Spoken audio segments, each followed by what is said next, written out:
Hi, in this lecture, I'm going to talk to you about credit derivatives, criticisms of derivatives markets, and arbitrage. So, first, what is a credit derivative?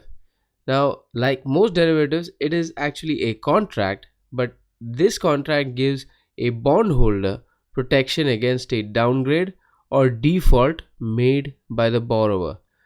So, what does that mean? It means if you've bought a bond and you want to protect yourself from a company going bankrupt, you would want to enter into a credit derivatives. You would want to enter into a credit derivative. Now, the most common type of credit derivative is a credit default swap, and that was what was slipping out of my tongue at that point. Now, essentially, credit derivative swap acts as an insurance cover against a default. The bondholder pays a series of cash flows to a protection seller and receives payment if the bond issuer defaults. So, on a periodical basis, you pay something sort of an insurance premium to the protection seller. In this case, is the derivatives writer. So that person will then provide you a payment in case the bond issuer defaults.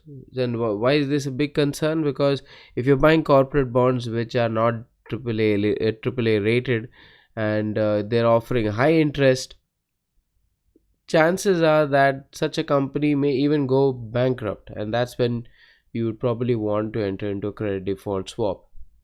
Now, another type of credit derivative is a credit spread option. So here, the call option would be based on a bond's yield spread relative to a benchmark.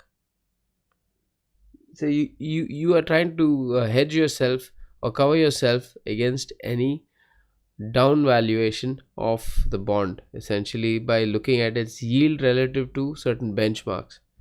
Now, when the credit quality does decrease, its yield spread will increase and the bondholder will collect a payoff on the option. Criticisms and benefits of derivatives markets. Now, the most common criticism is that derivatives markets are very risky, and in fact, they're so risky that some people even say that there's no logic involved in trading of derivatives, and it is as simple as gambling. That is, you make money on average. You may make money on in some instances, but you may lose on other instances. So there's no real logic in trading derivatives like there is in trading stocks. Now, the cause is the high amount of leverage which is involved in derivatives payoffs. So people end up taking a lot of exposure on derivatives, especially speculators, and because of the high amount of leverage involved, they end up bearing high payoffs. Next are the benefits. Derivatives markets provide price information on the underlying. They can be used to manage risk through hedging, and the effect of derivatives markets are that they reduce transaction costs, because on actual purchase of the underlying and selling those underlying, the transaction costs would have been much higher than they are while trading in derivatives. Next is the role of arbitrage in determining prices. What is arbitrage now? It is a phenomenon of earning riskless profit. Yes, that's right. You can earn riskless profit by making use of or exploiting disparities in the pricing of assets in two or more markets. Now, a person conducting arbitrage is also known as an arbitrager.